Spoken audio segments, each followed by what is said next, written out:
Hello everyone, this is my teaser video for this coming Sunday, October 10th. Can you imagine it's already the 10th of October? When we think about doing these videos and these sermons, I still can't believe how quick September went by. But the title for my sermon for the 10th is, it's called Unappreciative. And the theme is actually taken for granted. And I think most of us can probably think of times where we've been taken for granted, or something we've done's been taken for granted. But our focus is really on focusing on what we take for granted. Because when I think of the taken for granted, anybody who's ever had a child, it feels sometimes that our children take us for granted. Of course, I have nothing better to do than drive you to the mall so you can hang out with your friends. Or yes, it's great that you told me at dinner time that you need something for school tomorrow morning.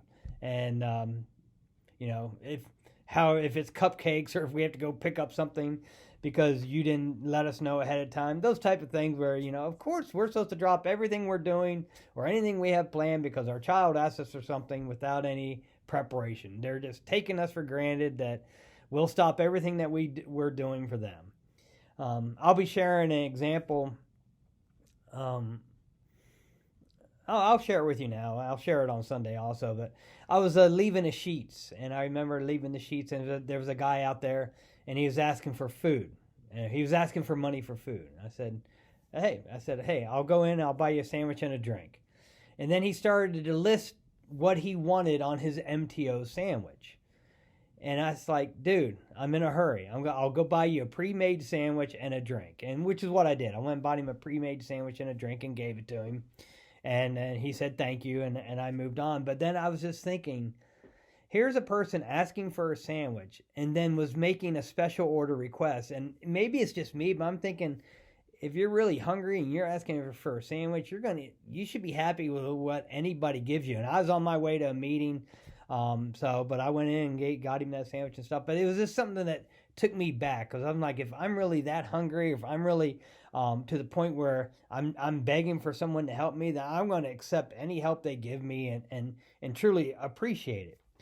But as I think about taking for granted, there's a lot of things in our lives that we take for granted that we don't truly appreciate. Blessings that we have every day and we don't even notice.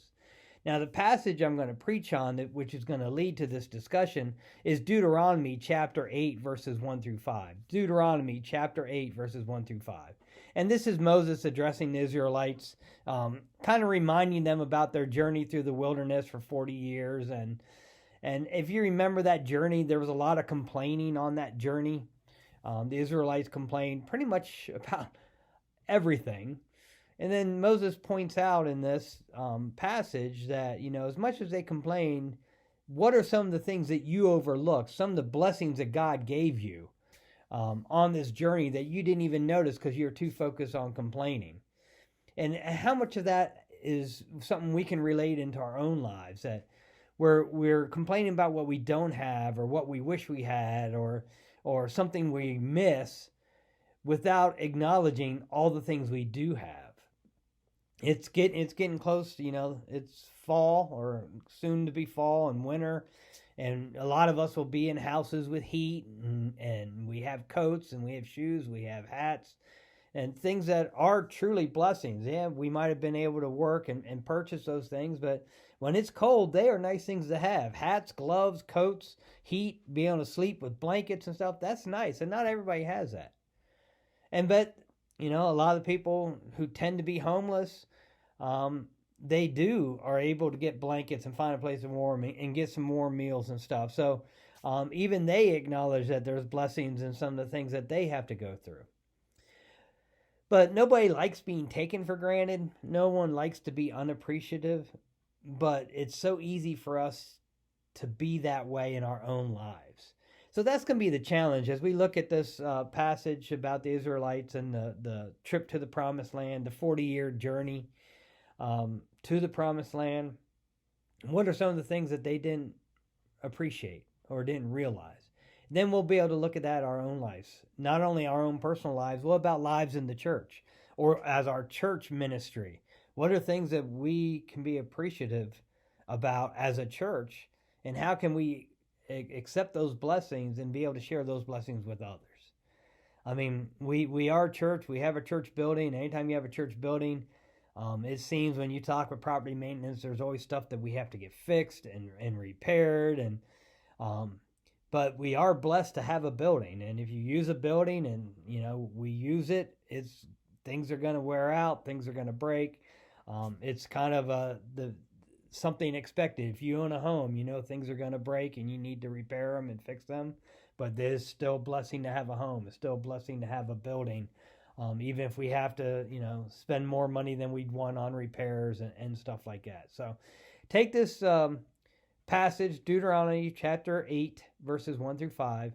And then as you read about Moses kind of lecturing the Israelites, think about things in your lives that you take for granted. Blessings that God has given us that we overlook because they're the everyday. It's something that happens every day and we just fail to acknowledge it. We may acknowledge it during the holiday seasons, but they're blessings we have every day. So it's something to think about, something to look at in your own life. I'll talk about it more on this Sunday, October 10th. See you then.